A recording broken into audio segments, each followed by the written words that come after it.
18th day of Menachem Av, and we are on Daf Yud Gimel of Maseches Pesachim, Yud Gimel Amud Aleph. We are right at the top of the Amud, and the Gemara is going to discuss who do we pass on like.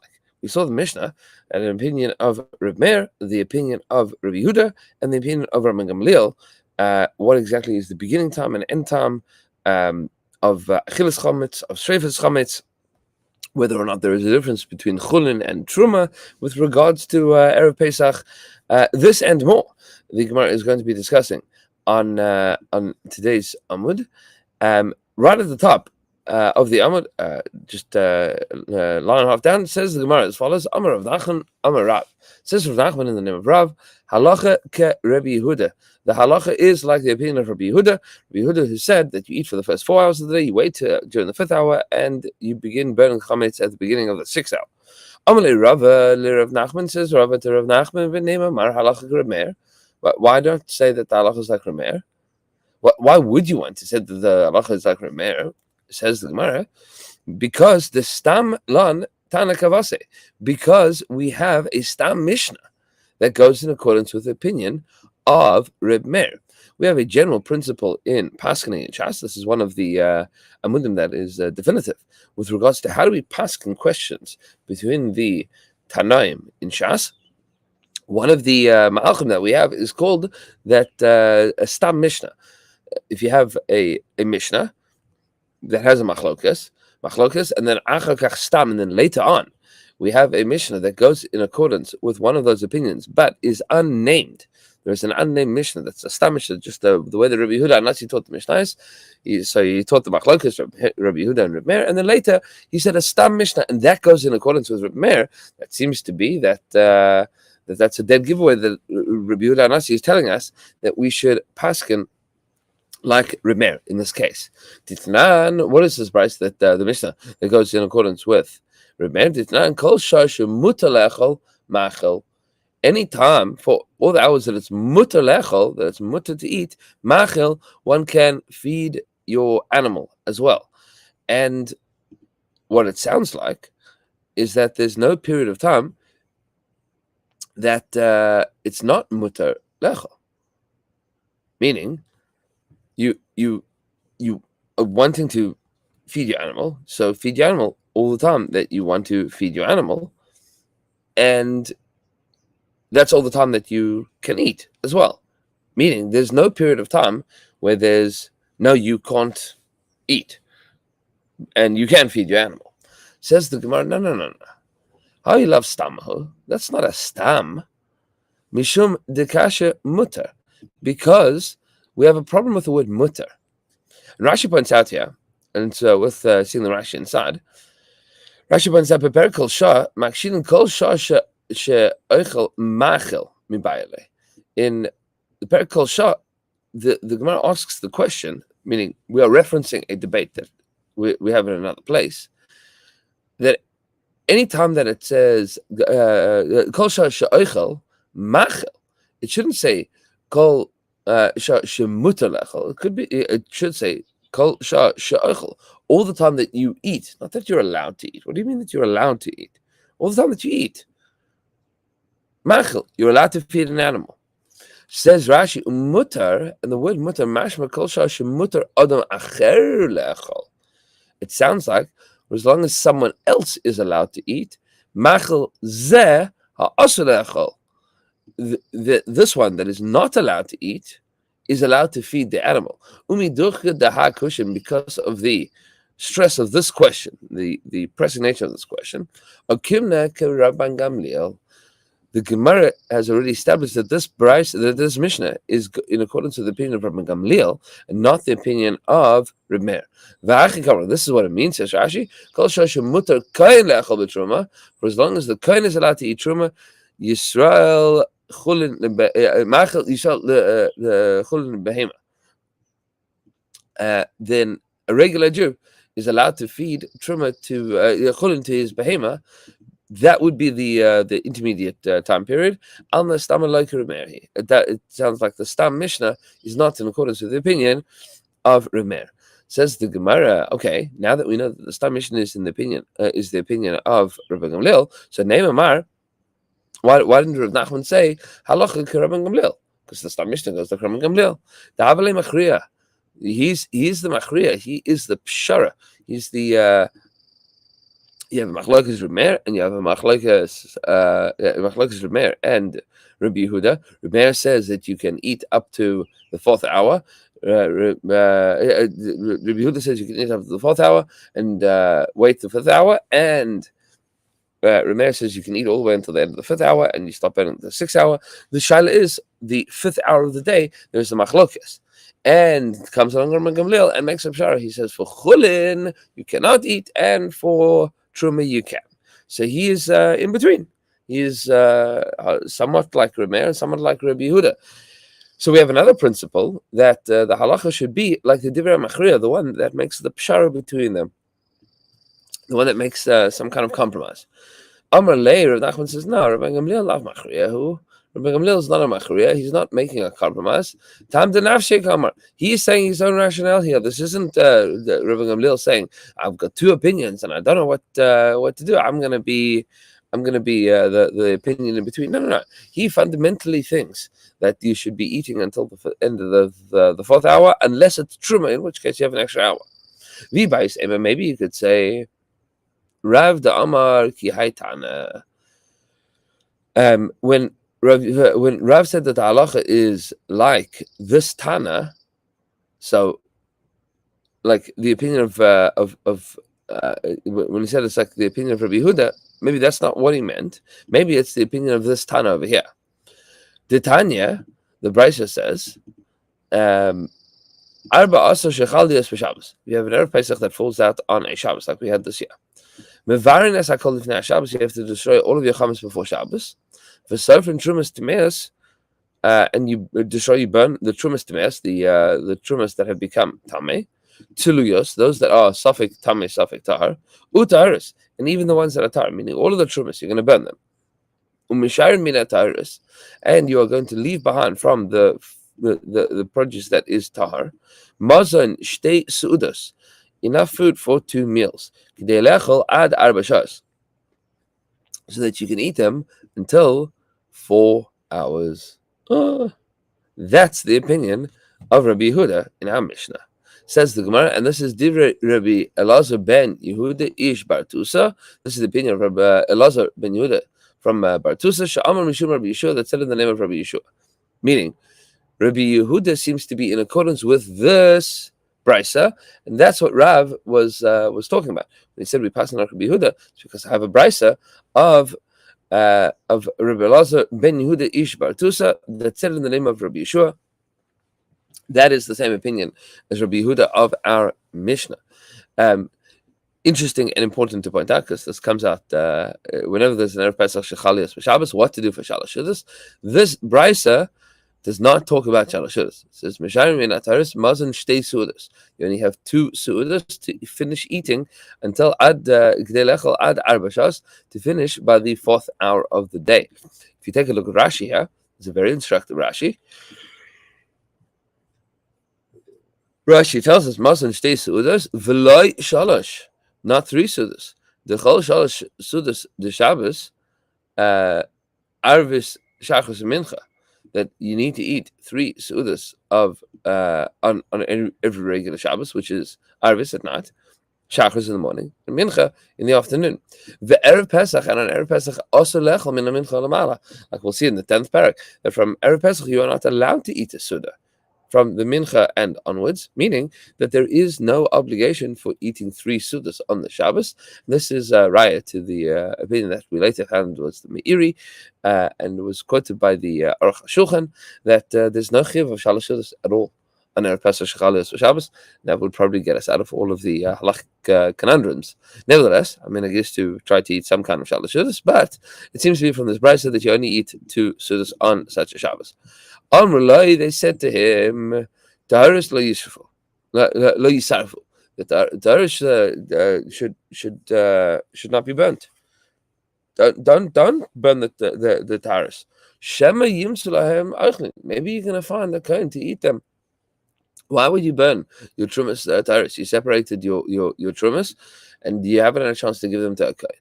So don't burn them. It's the Erev Pesach, Shechalis b'Shabbos. So you're going to burn them on Erev Shabbos. Why would you destroy them on Shabbos? You might find the kohen. Amar lahem. So Rabbi Lazar said to them, "Kfar bikshu v'lo matzah," because it's Erev Shabbos. If you haven't found the kohen at this point, you're not going to find the kohen. Like where are you going to find the kohen to eat it? Amar, they said to him, "Sheba chutz l'chayv." Maybe they slept outside of the walls of the city, meaning you can't find the kohen right now. But maybe you'll find the kohen tomorrow. Maybe he's going to come into the city tomorrow. Amar lahem ledivreichem, according to you, that there's no kohen available. There's no kohen in the city that's going to eat my trumas now, my truma tahara. So I have to destroy Erev Shabbos. And you're telling me that I should wait. Don't destroy Erev Shabbos because there might be a kohen that's going to show up tomorrow. That would be wonderful. He says, if that's the case, then why would we say that you should burn the trumas that are suffik, whether they are the Tamei Safik Tar? They're totally. We don't know. We don't know what to do with them. Safik Tamei Safik Tar. Nobody can eat them. Nobody can destroy them. Can't eat them because the kohen doesn't know, and you can't destroy them because maybe they're good. So we just leave them. So what's the solution? Shema Yava Eliyahu Yitarim. Eliyahu is going to come. He's going to come. He's going to show up Shabbos morning. He's going to be Matari them. He's going to say, "This is the halacha." The same as maybe a kohen is going to show up and eat it. By the way, Eliyahu, at least according to one primary day in Chazal, is also a kohen. So if he's Matari them, then he'll also be able to eat them, and that's an important consideration because if there's no other kohanim, so then Eliyahu would be able to eat them. Amr, they said to him, "Kvar mutach lahem liYisrael she'ein Eliyahu lo ba'arvi shavasas v'la'arvi yom tovim b'nei haTorach." We already have a guarantee that Eliyahu is not going to show up on Erev Shabbos and not on Erev Yom Tov mipnei haTorach because of Torach. What exactly is the Torach here? So Rashi says sheyesh lem lasik b'sudas Shabbos v'yitarad, because people are getting ready for Shabbos. They have to prepare the sudas for Shabbos, and Eliyahu is going to show up, and then all of a sudden we're going to have to take care of Eliyahu is coming. So that's going to mess up our Shabbos and Yom Tov plans. And there's a lot to say about this, a lot of lamdas and a lot of machshava to say about this, but not for now. Maybe we'll do this as a big sugya at another point in time. It says the Gemara as follows: Amru, they said, Lo yizaz misham ad shekova halacha Rabbi Elazar ben Yehuda ish bar Tusa she'amar mishum Rabbi Yeshua. After the back and forth, says the Brisa. Then in the Brisa, they didn't move from there until they voted that the halacha is going to be like Rabbi Lazar ben Yehuda from Bartusa, that said all of this in the name of Rabbi Yeshua. Meaning they quizzed him, they cross-examined him, they checked him, they questioned him, they challenged him, and they came out ba'askama. They came out saying that the halacha should be on the Erev Shabbos, Erev Pesach Shechalis for Shabbos, is that you destroy all of your trumas on Erev Shabbos, and you only keep the enough food for 2 seudas to eat by the 4th hour, and that is the opinion of Rabbi Yehuda. Says the Gemara, okay, my love, afilu le'achol, did they, when they said that the halacha is like Rabbi Lazar ben Yehuda, did that mean afilu le'achol? That's did they agree? Did they agree that the halacha should be even with regards to eating, meaning to eat into the 4th hour of the day? Amar Rav Papa Mishmei de Rav Lai Levai. No.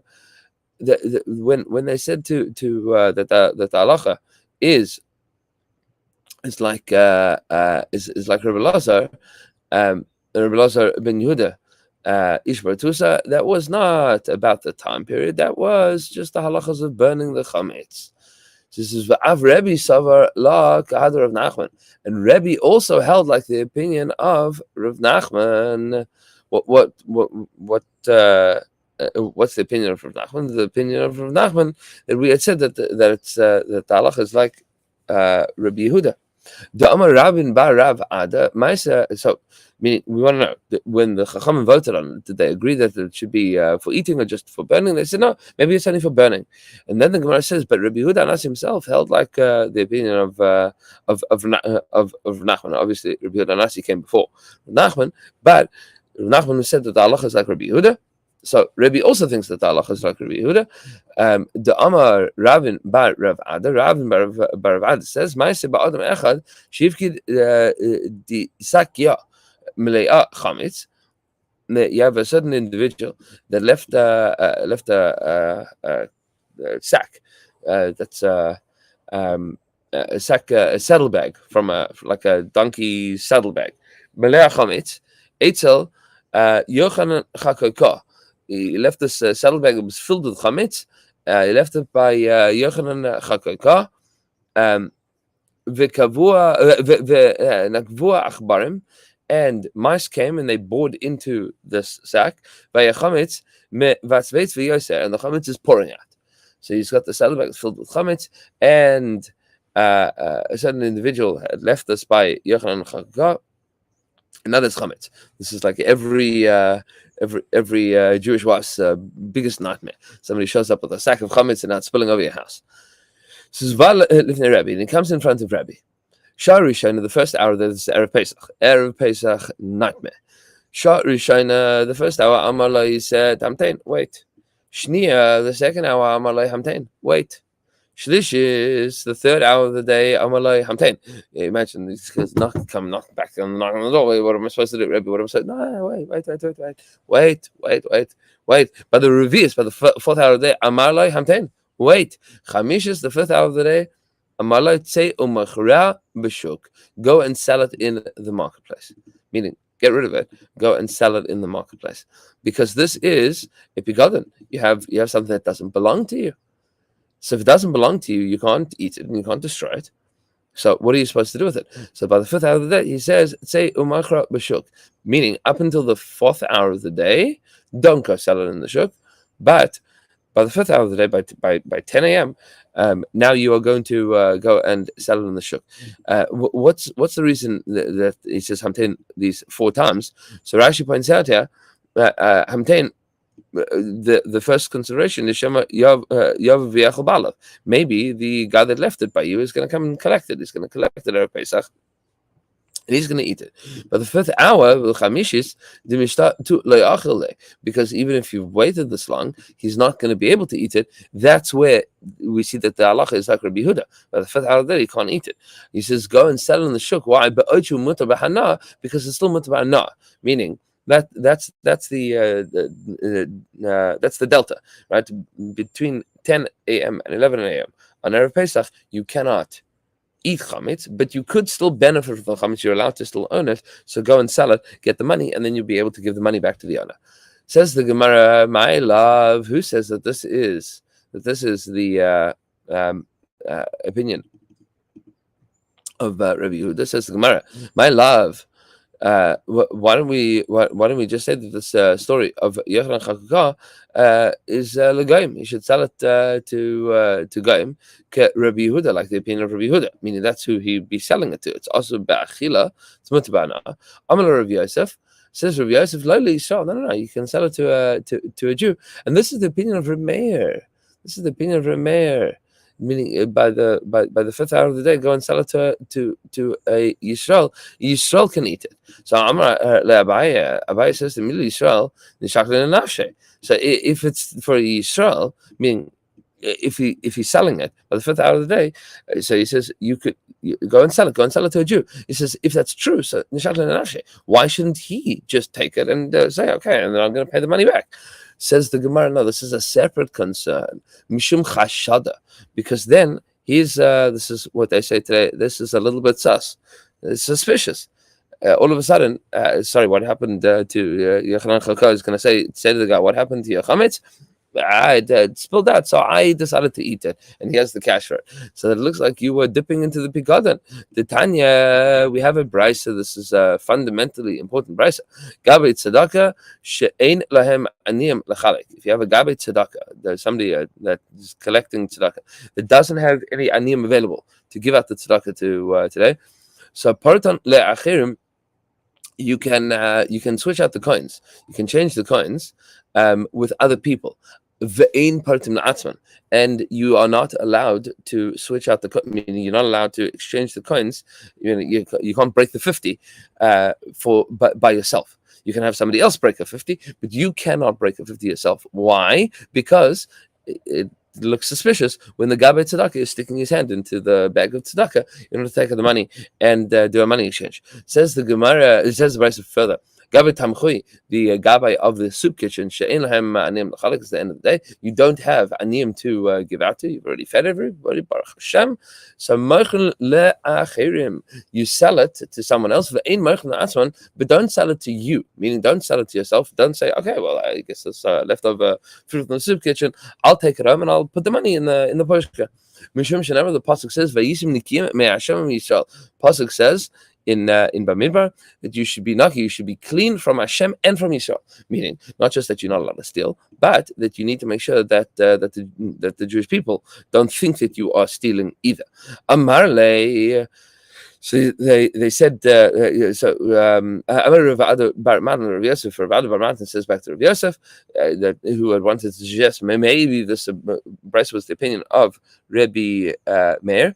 So he says, they said to Rav Yosef, Beferish Amadlan, you told us explicitly, Rav Yosef, that this Bryce was in accordance with the opinion of Rabbi Yehuda, and he said, and that the halacha was go and sell it to goyim. This is the opinion of Rabbi Yehuda. What does it mean? Beferish Amadlan, that you said to us specifically. So Rabbi Yosef had a tragic end of his career as a rabbi.